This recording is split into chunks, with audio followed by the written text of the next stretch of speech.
I feel very clean today, a little bit like John McLean and his YouTube channel, which I'm not really going to complain about because John McLean is pretty amazing. In today's film, we're going to be talking about friends, or lack thereof. F-I-E-N-D-S,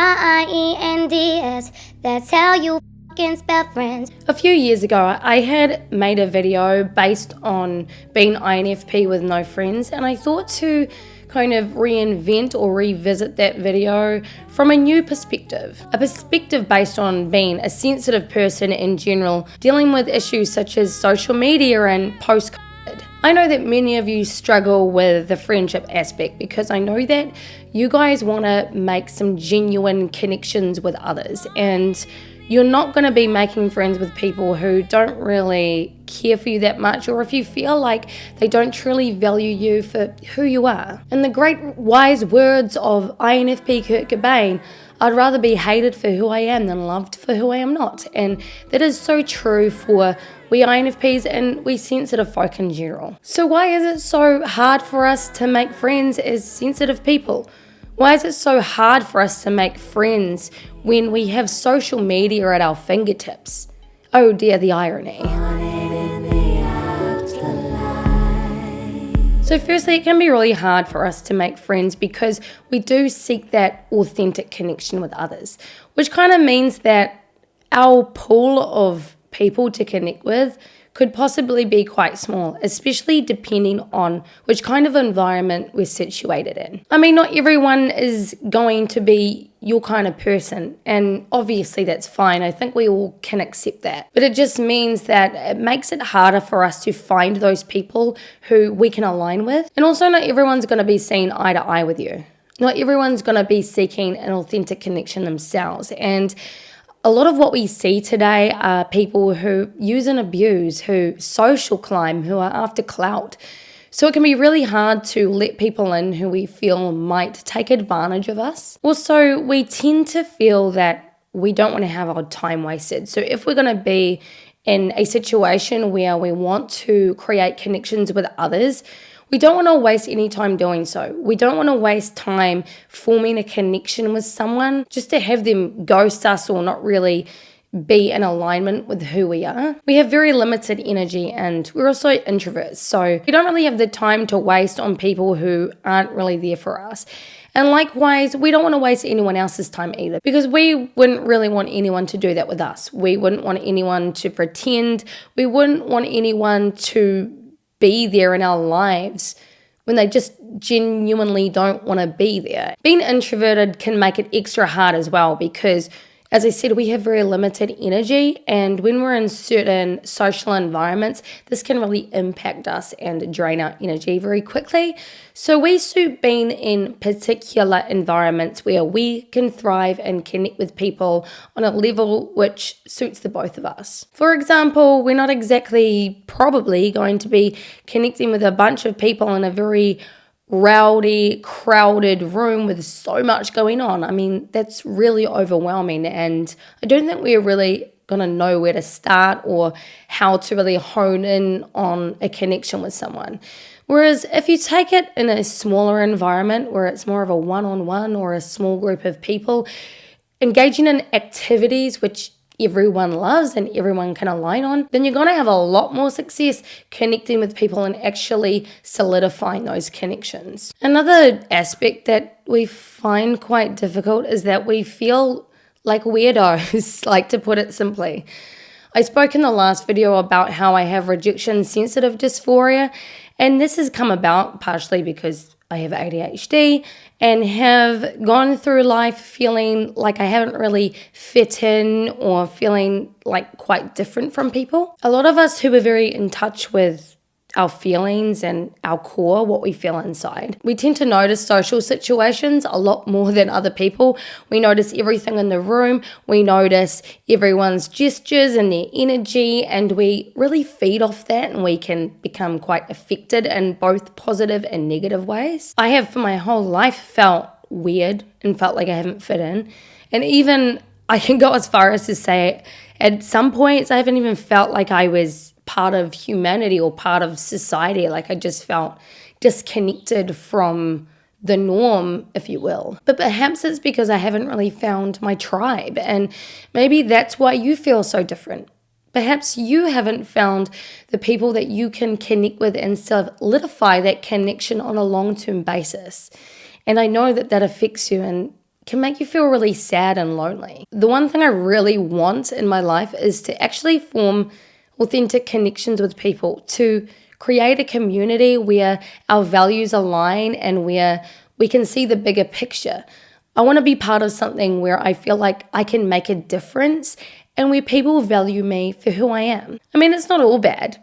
I have many friends whom I've met online who I've been friends with for decades. And this is the one thing that we sensitive people do very well, is that we wind up finding these particular groups on social media where we can connect with people because we join these groups based on a set of values that we have. But this brings me to the next segment of the video. As we all have established and know already, there are definite consequences to too much social media use. The rise of low mood and loneliness have greatly increased since social media has been widely used. I mean, I remember back when, I think it was like 2008, where I had both a Bebo and a MySpace.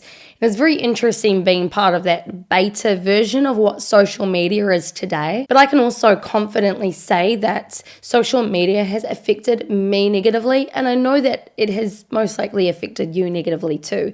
Even though it's really nice to be able to connect with people online. I mean, it's totally easy to be able to join those different groups on social media. It's easy to switch off, like you don't have that pressure to be in a physical environment with people and then to awkwardly leave when you've had enough.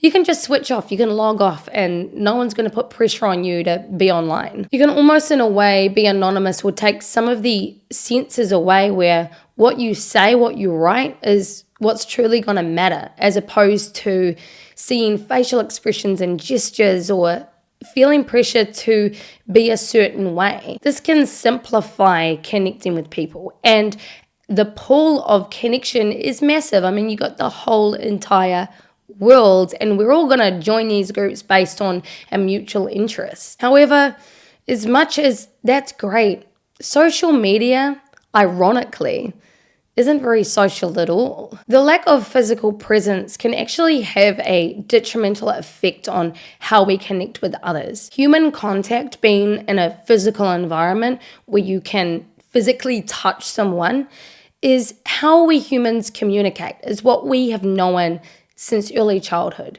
When we're babies, we thrive on touch.